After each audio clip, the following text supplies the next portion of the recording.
நண்பர்களே, சமீபத்தில் நான் ரிக் வேதத்தில் சரஸ்வதி நதியை பற்றி தேடிக்கொண்டிருந்த போது அங்கே ஏதேன் தோட்டத்தில் நீர் பாய்ச்சிய நதி ஒன்றை கண்டேன். இப்போ சரித்திரம் தெரிஞ்ச எவருமே ஏதேன் தோட்டமும் ரிக் வேதமும் மனித வரலாற்றில் 2 வேறு காலகட்டங்களைச் சேர்ந்தவை என்று அறிவார்கள்.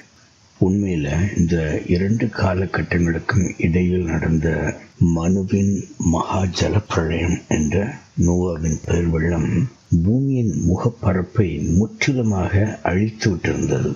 அப்படின்னா ரிக்வேதத்தில் ஏதேன் தோட்டத்தின் நதியை எப்படி கண்டுபிடிக்க முடியும்?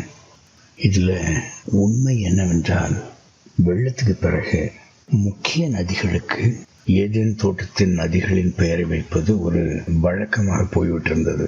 ஏதேன் தோட்டத்தில் நீர் பாய்ச்சிய 4 நதிகள் பெயரை பைபிள் பைசோன், கீகோன், இதெக்கேல், ஐபிராத்து என்று பட்டியலிட்டு சொல்கிறது.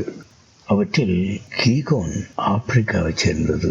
வெள்ளத்திற்கு பிறகு ஆப்பிரிக்காவை தங்கள் பங்காக பெற்ற நோவாவின் கலகக்கார மகன் காமும் அவரது மகன் கூஷ் என்ற இந்த 2 பேருமே நோவாவின் கடவுளை வெறுத்ததால் யாவே அல்லது அவரது படைப்புகளுடன் எந்தவித சம்பந்தமும் வைத்துக் கொள்ள விரும்பாத நிலையில் தங்கள் நதியை நீல நதி என்று பொருள்படும் நைல் என்று அழைத்தனர்.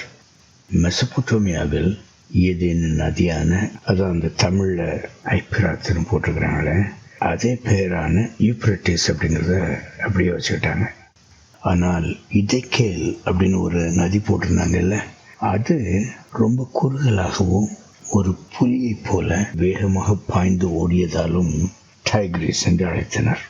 நம்ம இந்தியாவில் கூட இடுக்கி என்ற அணை கூட அதே அர்த்தம் கொண்டதுதான், ஒரு இடுக்கத்தின் ஊடாக செல்வது. அதனாலதான் அதுக்கு இடுக்கி அப்படின்னு பேர் வச்சிருக்கிறாங்க. இப்போ ரிக்வேதத்தில் நாம் பார்த்த நதி பேர் பைசோன். வெள்ளத்துக்கு பிறகு பண்டைய இந்தியாவின் முதல் மன்னர் பரத மகாராஜா என்றும் தமிழ் இலக்கியங்களில் சாமன் என்றும் அழைக்கப்படும் சேம் என்பதால் அவர் இன்றைய கங்கை நதிக்கு பைசோன் என்ற ஏதேன் தோட்டத்து நதியின் பெயரை வைத்திருந்தார். அந்த பெயர் சுமார் 400 ஆண்டு காலம் நீடித்தது. அதுக்கு பிறகு ஆப்பிரிக்காவை சார்ந்த ராமரின் தந்தை கூஷ் என்ற தசரதர் மற்றும் விசுவாமித்திரர் போன்ற அவரது மக்கள் இந்தியாவை கைப்பற்ற தொடங்கிய போது பைசோன் நதியை கங்கை என்று பெயர் மாற்றினர். எனது இந்த நிலைப்பாட்டிற்கு 2 ஆதாரங்கள் உண்டு. அதில் முதலாவது யூத வரலாற்று ஆசிரியர் ஃப்ளேவியஸ் ஜோசிஃபர் ஆவார். இரண்டாவது நீக்ரோவை பற்றிய 100 அற்புதமான உண்மைகள் முழுமையான ஆதாரங்களுடன் என்ற J.A. ராஜஸ் எழுதிய புத்தகத்திலிருந்து. அது சரி, ஆனால் நான் முன்பு பேசிய ரிக்வேதத்தில் காணப்பட்ட நதி சம்பந்தப்பட்ட குறிப்பு எங்கே என்று நீங்கள் யோசிக்கலாம். ஆம் நண்பர்களே, நான் மறந்து போவதற்கு முன் இதோ இங்கே இருக்கிறது. அவர்கள் பைசோன் நதியை சமஸ்கிருதத்தில் பூஷான் என்று அழைத்திருக்கிறார்கள். உண்மையில் ரிக்வேதத்தில் மட்டும் 100க்கும் மேற்பட்ட முறை பூஷான் நதியை தெய்வமாக உருவகப்படுத்திய குறிப்புகள் உள்ளன.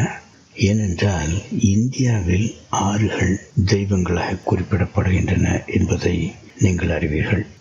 சரி நண்பர்களே, எனது இந்த சிறு வீடியோவை பார்த்ததற்கு மிக்க நன்றி.